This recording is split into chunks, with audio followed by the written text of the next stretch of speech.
Ano ang gagawin mo kapag nahuli ka ng traffic enforcer sa Bacoor at gustong kunin ang lisensya mo? Hi class, it's me again, Sir Da. Welcome to my informative vlog. This is the part 2 of my informative vlog. Pwede mong panoorin yung nauna nito, yung part 1. Nagmamaneho ka sa gitna ng kalsada. Ikaw pala ay nasa Bacoor, Cavite. Bigla kang pinara ng isang traffic enforcer. Pilit na kinukuha ang lisensya mo dahil iginigiit nila ang kanilang ordinansa na maaari silang mangumpiska ng lisensya. Siyempre, ayaw mo naman makipag-away. Ito ang iyong dapat gawin. Una, i-quote ang Section 62 ng Republic Act 4136 o ang Traffic Code of the Philippines. Malumanay na sabihin na, Boss, bawal pong kumontra ang local ordinance sa national law.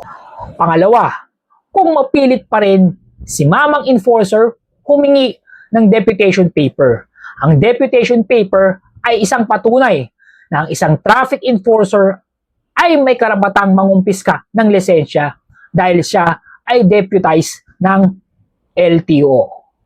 LGU badge lang ang dala nila, wala silang karapatan na mangumpiska ng lisensya.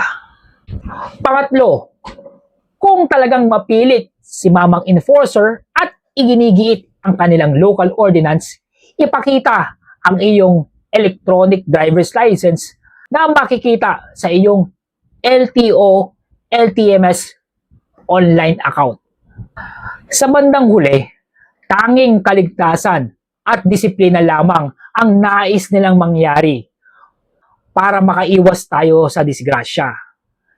Hindi natin kailangang makipagtalo o makipag-away sa ating mga traffic enforcer sa kalsada.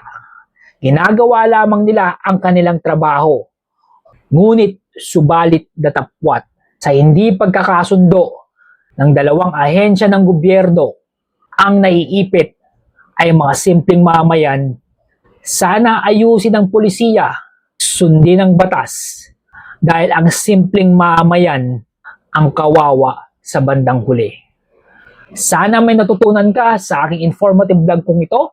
Ako nga pala si Sir Da. Always remember, road safety matters. Educate, not tolerate.